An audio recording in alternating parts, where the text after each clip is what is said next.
Yeah, I don't know how to use this. Just poke it. Oh, sure. Do you believe in ghosts in the first place? You definitely. You know, there are times where 7-month and Hari Raya Puasa time coincide. The conflict of interest. I never thought of that. 3, 2, 1. As Singaporeans, we are so exposed to our own superstitions and beliefs, passed down from generation to generation. But how do we deal with other cultures' practices? I'm Shaza, and this is A Matter of Taste.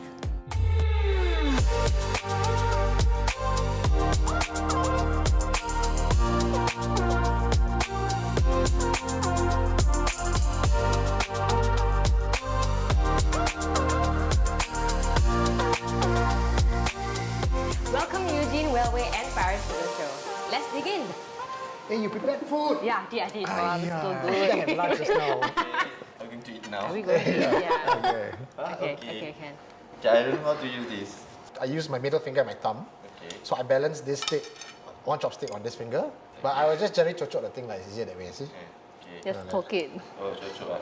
Okay. Hi, my name is 𝗪𝗠𝗪𝗧𝗘𝗥 and I'm working at Masjid Al-Falah or Al-Falah Mosque, and I'm in the Department of Religious Guidance and Community Development. I think of how I can make Al-Falah a one-stop center for anyone that has inquiries about Islam. Oh, you actually chocho. Chochot. You know this one now?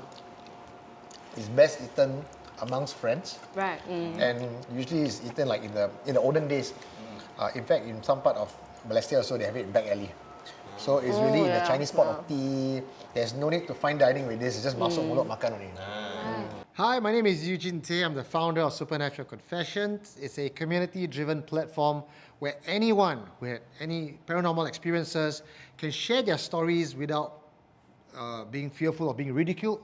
So our job is just to destigmatize the entire experience. There's an incredible amount of stories coming from people, and you would imagine that Singapore is such a small country, but the haunting level is this high. Like if let's say you want to share, I suppose, like your Chinese food with a friend or perhaps a Muslim friend, how do you go about doing that usually? For me, I would normally just ask them first. If not, normally they will just tell me, oh, you know, like I'm okay with it, you know, you can share food with me. If not, I'll just ask them first. I know if they are okay with it, then we just go for it. I'll just ask them, oh, no, just recommend a place or something that we can go, you know, you can share food, stuff like that. Yeah. Hi, my name is 𝗪𝗜𝗜𝗦𝗢𝗓 and I am from a Taoist-based business run by my family. It's located at 𝗓𝗔𝗦𝗧𝗧𝗘. So I have been doing this business from a very young age. I'm very passionate about the Taoist industry and educating the next generation. Because I feel like the young generation, if they are not educated enough, they will not continue the culture. And a lot of parents, they have a habit of telling the kids not to ask so much. So if they don't ask so much, they don't get the answers that they're looking for, then they wouldn't be as interested to continue the culture and tradition. No, but I also find that Singapore, right, the food choices for halal, non-halal, is actually quite wide. If you go travel overseas, it's hard to find halal food. Dim sum is predominantly a Chinese dish. Yes. But yet here we are having a halal version. So it's really, you know, it's not much of a difference anymore. Let's talk about food on a different level. So we are in the Chinese 7-month now, right? So what are your thoughts on food offerings? If we're talking about offerings for praying or let's say for ancestors, right? There's no specific food. We always tell them to, you know, think of, you know, what your ancestors would like, or let's say like you're praying for your parents, you know, what do they like to eat? Like my late grandfather, he loves to drink beer. So every time I offer, when I pray to him, I always get beer. It's just to put the thought and memory into the food, and, you know, hope that they will be happy and continue to bless the family. But 7 months only for ancestor, or is it for like the wandering spirits and all that? Because the law, I mean, we're all Singaporeans, but the law of 7 months It's not very clear. not very clear, right? Yeah, normally for 7 months, people will always have the idea of praying to wandering spirits. But because some people will also think of, oh, you know, because, you know, my ancestors might come home, you know, might visit and look around, things like that, then it will also have rituals where people will actually pray for ancestors. For me, my tradition is that I will do both. I would pray to the wandering spirits, then I will also pray to ancestors. That's very cute. Understand more. So what's the difference between the ancestor and the wandering spirit? I mean, wandering spirit is, I mean, don't have any relation with you?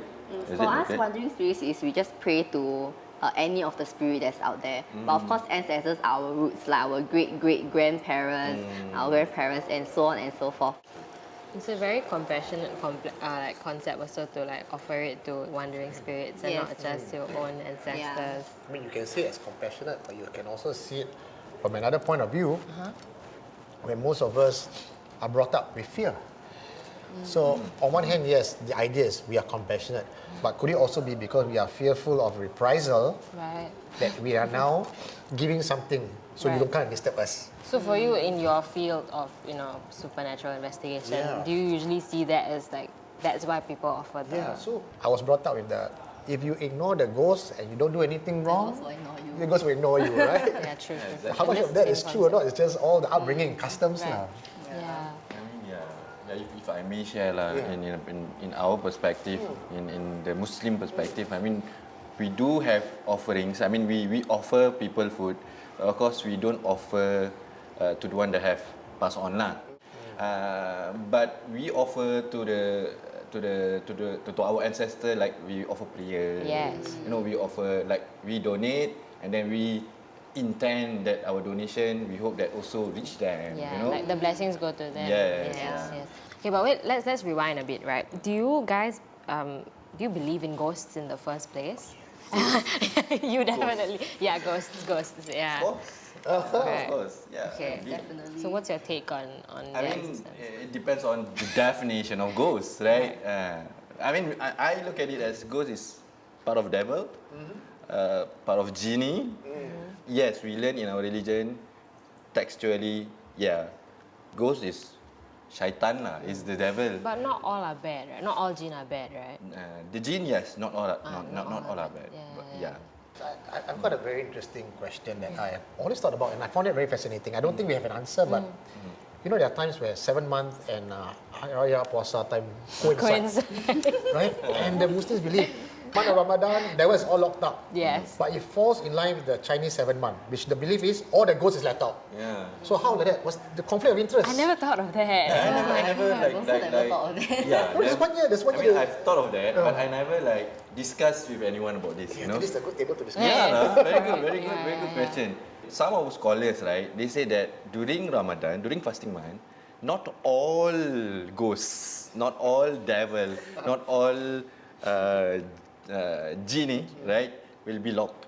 Only the pangkat besar one, the high ranking one, but the small one will still be wandering lah, because they can't do much, And even our some of scholars say that devil not necessary to be spirit. I mean, mankind also can be devil as long as it brings the essence of devil lah. I mean, but I'm the red devil supporter. That's other thing lah. But speaking of which, I wanted to ask, what are the proper rites and rituals, in your opinions, to actually take on when you encounter something supernatural? Some people will immediately get desperate to look for options. So they might encounter someone that don't have good intentions, that fully make use of them or scam them, that kind of stuff, which is sadly very common now. So it's about actually consulting the right people. Yes, consulting the right people who has the right knowledge that can explain it to you in a way that you can understand. This is very important because it then avoids all that kind of scams and things like that. Then in the end, it's not that the person cannot think straight already, it's that because they are so deep into the hole that you can't talk sense to them, then when you reach to that stage, then it's very hard for us to help them. Right. I'll teach you what my grandmother told me. So this is non-religious basis. It's my grandma's method. When you see a ghost, there are 4 things that you should do. The 4 stages. Yes. First, if a ghost come up to you or try to disturb you, you can see in the corner of your eye, you ignore the ghost. Pretend it's not there. Okay. But let's say the ghost escalate. Now come in front of you, start pushing things around. You'll be polite. Excuse me, I'm only here to have dinner. I'm going to go home at 7 o'clock. Please don't disturb me. Be polite. Right. Oh, but you see the ghost flip table, bang things. The 3rd stage, you escalate. You must show aggression. Use vulgarity, alpha. You curse and swear, vulgarity, everything to the ghost. Most times it should just go away because you're showing that you're more alpha. However, if the ghost starts to appear in front of you, is not afraid. Stage 4, I'm sorry. the Thai has one more thing that they taught me. I said, Thai or Filipino? So I got this from my friend. He says, in their culture, they believe that ghost is afraid of a naked body. So the step 5, if nothing else works, straight. Okay, wait, the dim sums are getting cold. Let's Okay, pause and makan. continue eating first. Okay. Okay, I'm gonna try the soft one, spinach. And let's play a game of what should I do? Pontianak, run!